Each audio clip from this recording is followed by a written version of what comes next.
ठीक कर देंगे। आप उत्तर प्रदेश के मुख्यमंत्री हो आदित्यनाथ जी, चौराहे छाप भाषा बोलना बंद करो। ये चौराहे छाप नेता की भाषा। करे सुनो केजरीवाल तुम्हारे घर में नौकरी करते हैं। सुनो केजरीवाल, इसलिए अपनी भाषा को संयमित रखिए, अमर्यादित भाषा का इस्तेमाल मत कीजिए। ये लोकतंत्र है, ये जमहूरियत है, ये डेमोक्रेसी है। ये देश किसी नरेंद्र मोदी के फरमान से नहीं चलेगा, किसी आदित्यनाथ के फरमान से नहीं चलेगा।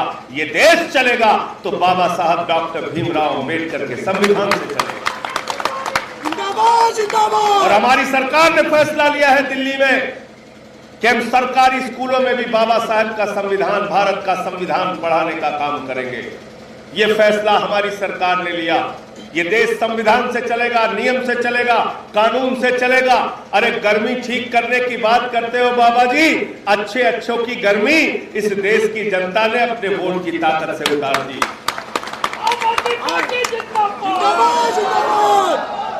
और मैं सुल्तानपुर का रहने वाला हूं। हमारे यहाँ अवध के इलाके में जिसके दिमाग पर भूत सवार हो जाता है, ओझा लोग झाड़ू मार मार के उसका दिमाग ठीक कर देते हैं।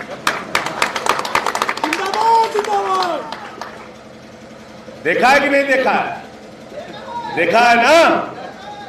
तो इसलिए भाजपा के नेताओं के दिमाग पर जो सत्ता का भूत सवार है, यहाँ के विधायक ने, हमारे राजीव सिंह जी कोऑपरेटिव में सचिव थे, इनके खिलाफ कार्रवाई कराई, इनके खिलाफ उत्पीड़न किया, तो इन्होंने फैसला लिया नौकरी को लात मार के जनता की सेवा के लिए हाथ में झाड़ू लेकर निकलेंगे और राजनीति की गंदगी को साफ करेंगे।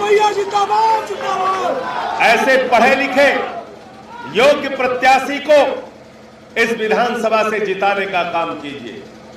ददरौल से इस बार विधायक राजीव सिंह को बनाइए और जिस विधायक ने इनके खिलाफ कार्रवाई की उसको जवाब दीजिए कि लोकतंत्र में हमारे हाथ की उंगलियों में कितनी ताकत है। तुमको विधायक बना भी सकते हैं, तुमको चुनाव हरा भी सकते हैं। आज दूसरी पार्टियों की सूची निकलती है, उस सूची में क्या चर्चा होती है?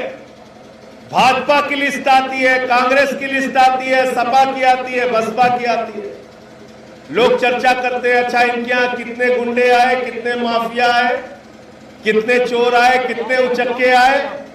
और जब आम आदमी पार्टी के प्रत्याशियों की लिस्ट निकलती है तो जनता चर्चा करती है, कितने डॉक्टर आए, कितने इंजीनियर आए, कितने एमए वाले आए, कितने बीएड वाले आए, कितने पीएचडी वाले आए, कितने एमबीए वाले आए।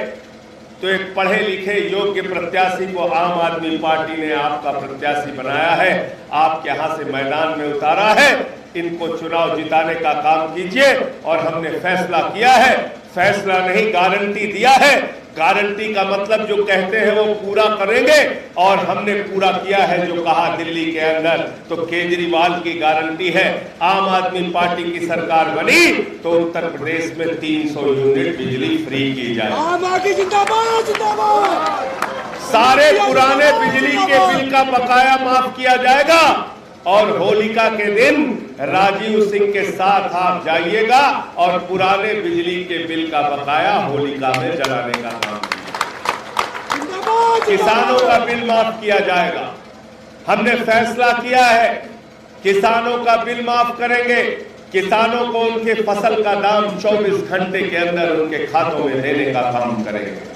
आम आदमी पार्टी की गारंटी है कि उत्तर प्रदेश में माताओं बहनों को 1000 रुपए प्रति माह देंगे, नौजवानों को 10 लाख नौकरी हर साल देंगे, और जब तक नौकरी नहीं मिल जाती तब तक नौजवानों को प्रति माह 5000 रुपए बेरोजगारी भत्ता देंगे।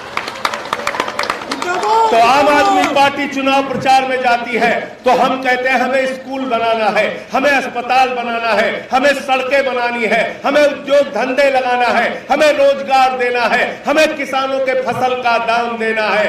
भाजपा चुनाव प्रचार में जाती है, ये मनहूस पार्टी चुनाव प्रचार में जाती है तो भाजपा ही कहते हैं हमें शमशान बनाना है, हमें शमशान बनाना है, हमें शमशान बनाना है। अरे हमको शमशान नहीं चाहिए, हमको अपने बच्चों के लिए अच्छे स्कूल चाहिए, अच्छे अस्पताल चाहिए, अच्छी सड़कें चाहिए, तरक्की चाहिए, विकास चाहिए। जिंदाबाद जिंदाबाद। शमशान चाहिए क्या किसी को? इन बेईमानों ने कोरोना की महामारी में गांव-गांव में शमशान बना दिया।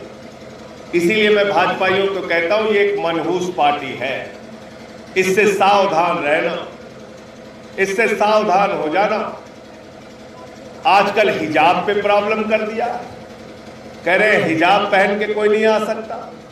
हमारी माताएं बहनें हैं, हिंदू माताएं बहनें, हमारे घर की बहुएं, क्या ये घूंघट निकाल के नहीं निकलती गांव में?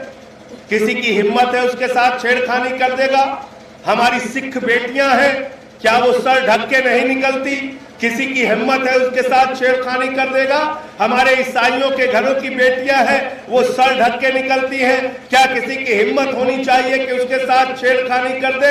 मैं तो कह रहा हूं, गांव में आके किसी हिंदू की बहू अगर निकलती है घूंघट निकाल के, उसके साथ छेड़खानी कोई करे तो डंडा लेके सारे लोग दौड़ा लेंगे।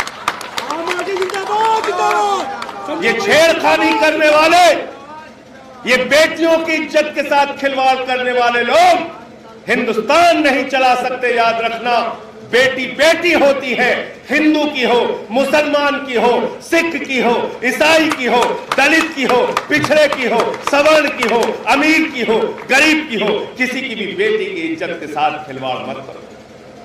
और बेटी का दर्द क्या होता है? आदित्यनाथ जी, अगर आप पिता होते तो आपको समझ में आता है एक बेटी का दर्द क्या होता है। जिंदाबाद जिंदाबाद। एक बेटी जब रोते हुए अपने घर पे आती है और अपने बाप से रोते हुए कहती है, पापा मुझे आज रास्ते में फला गुंडे ने छेड़ दिया, उसके बाप का कलेजा फट जाता है। आदित्यनाथ जी, ये अपने गुंडे जो पाल रखे हैं आपने, इनको समझाओ, इनको आचरण सिखाओ। भारत विविधता में एकता वाला देश है। यहां अलग अलग संस्कृति, अलग अलग भाषा, अलग अलग जाति, अलग अलग धर्म के लोग एक साथ मिलकर रहते हैं। मैं जिस राज्यसभा का सांसद हूं, मैं जिस राज्यसभा का सांसद हूं, लोकतंत्र का सबसे बड़ा मंदिर है वो। हमारे सभापति जी दक्षिण भारत से आते हैं, वो धोती पहनते हैं, हमें उनके परिधान का सम्मान करना है। हमारे दक्षिण भारत के सांसद आते हैं, वो धोती पहनते हैं, लुंगी पहनते हैं, हमें उनके परिधान का सम्मान करना है। हमारी राजस्थान की बहनें आती हैं, वो घूंघट लेकर आती हैं, सर पे अपने साड़ी रख के आती हैं, हमें उनके परिधान का सम्मान करना होगा, क्योंकि विविधता में एकता भारत की विशेषता। जिंदाबाद जिंदाबाद। ये वो मुल्क है जहां बिस्मिल्लाह खान की सहनाई संकट मोचन के मंदिर में गूंजती है। ये वो मुल्क है जहां मलिक मोहम्मद जायसी पद्मावत लिखते हैं। ये वो मुल्क है जहां रसखान को पढ़कर हम भगवान कृष्ण के बारे में जानते हैं। ये वो मुल्क है जहां मोहम्मद रफी गाना गाते हैं, सुख के सब साथी दुख में ना कोई, मेरे राम तेरा नाम एक साचा दूजा ना। आप इस हिंदुस्तान की पहचान को मिटाना चाहते हैं, हिंदुस्तान की खूबसूरती को मिटाना चाहते हैं। इसलिए मैं आप सबसे कहना चाहता हूं कि इनसे सावधान हो जाइए। ये आपको कुछ नहीं देंगे, सिवाय झगड़ा कराने के कुछ नहीं देंगे। झगड़ा करा सकते हैं, अगर भाजपाइयों से पूछो झगड़ा कैसे कराना है, उसके लिए वो मास्टर है। यूपी में हिंदू मुसलमान का झगड़ा कराते हैं, हरियाणा में जाट और गैर जाट का झगड़ा कराते हैं, पंजाब में हिंदू और सिख का झगड़ा कराते हैं, महाराष्ट्र में मराठा गैर मराठा का झगड़ा कराते हैं, गोवा में हिंदू और ईसाई का झगड़ा कराते हैं। तो इस पार्टी का नाम भारतीय झगड़ा पार्टी है। मोहल्ले में मत बुलाना, नहीं आपस में झगड़ा कराते हैं। भैया जिंदाबाद जिंदाबाद। इनसे कुछ नहीं मिलना तुम्हें, न रोजगार मिलेगा, न किसानी मिलेगी, न महंगाई कम होगी, न खाद की बोरी मिलेगी। झगड़ा जरूर करा सकते हैं, झगड़ा बुला लो, झगड़ा करा दे। तो इन भारतीय झगड़ा पार्टी से सावधान हो जाओ। भाई राजीव सिंह जी के लिए आने वाली 14 तारीख को झाड़ू पर बटन दबा के इनको यहां से जिताने का काम कीजिए। बहुत बहुत शुक्रिया, बहुत बहुत धन्यवाद। जिंदाबाद जिंदाबाद।